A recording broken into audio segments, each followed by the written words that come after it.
ya Kadaama TV amawulire ge nninawo ga kubeera nga bagamba ennyonyi ya Oman eya 31 etwala abaana nga 31 September bagamba ejjudde. Ennyonyi eno ebadde esuubirwa okubeera ng'etwala abaana nga 31. Ba admin abakwasaganya ekintu kino bagambye abaana nti nno ennyonyi ejjudde. Okusooka kaŋŋambe nti nno katusuubire nti ate 31 temugenda dukyusa. 31 nga bwe mwagambye lubeere nga 31. Ekyokubiri, simanyi nsonga lwaki Oman mugiwa abantu batono abavaayo ate nga mukimanyi nti abaana abali Oman baana bangi. Oman ne Jordan mujjukire nti no tewaliyo embassy era mujjukire nti n'abaana abaliyo baali baasigalirayo oluvannyuma lwa gavumenti okubeera nga yakola contract n'ensi ezo ate olwamala n'egisazaamu olw'okuba baali babonaabona. Kati kitegeeza abaana abali Oman ne Jordan be bakyasinze okubonaabona. Bakadaama b'e Saudi respect naye mwe muyina embassy.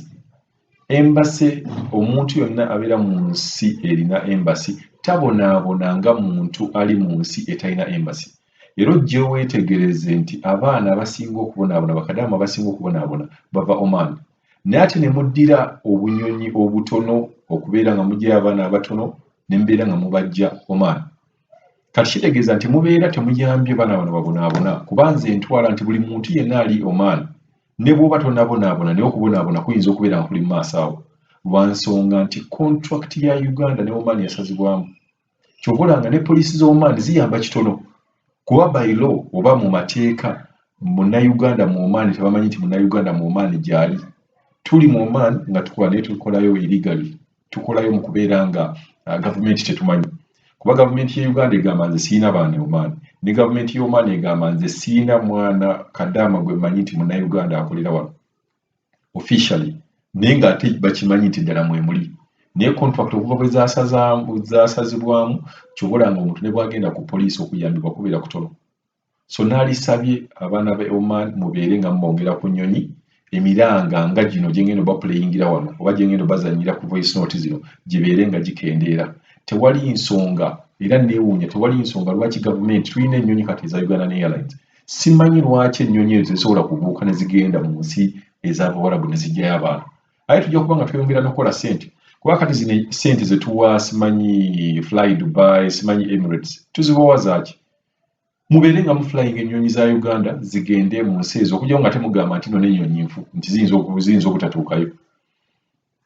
Naye ennyonyi bwe zibeera nga nnyonyi twagula nnamu lwaki ennyonyi teziva wano ne zigenda e Dubai, ne zigenda e Oman, ne zigenda e Jordan, ne zigenda e Bahrain, ne zigenda Kuwait ne zijjayo abaana. Tujja kuba tweyongera n'okubeera nga tukola ssente. Lwaki ssente naye tuziwa ensi endala?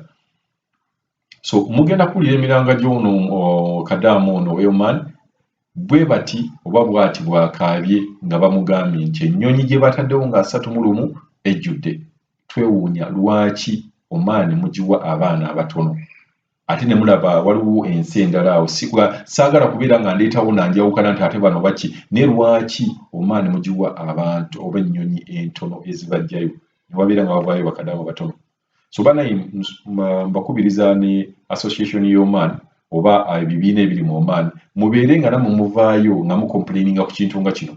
Temucomplaininga ku ky'abaana butasasula ticket, mucomplaininge ku ky'abaana abaana butasasula quarantine, mucomplaininge ku ky'abaana okubeera nga babaweereza ennyonyi entono n'okubeera nga bajja abaana batono ne mucomplaininge nnyo okubeera nga babasasuza air ticket nga bafuna ssente entono ng'ate n'abamu tebabasasula emyezi gino gye babadde tebakola.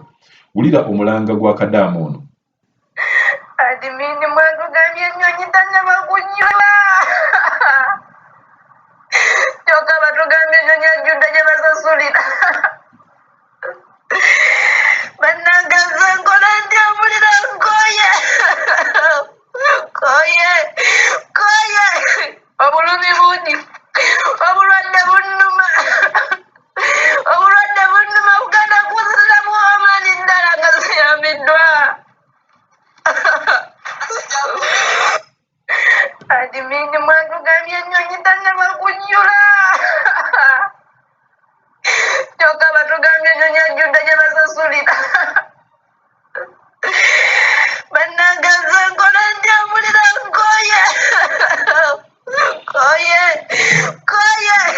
obulumi bundi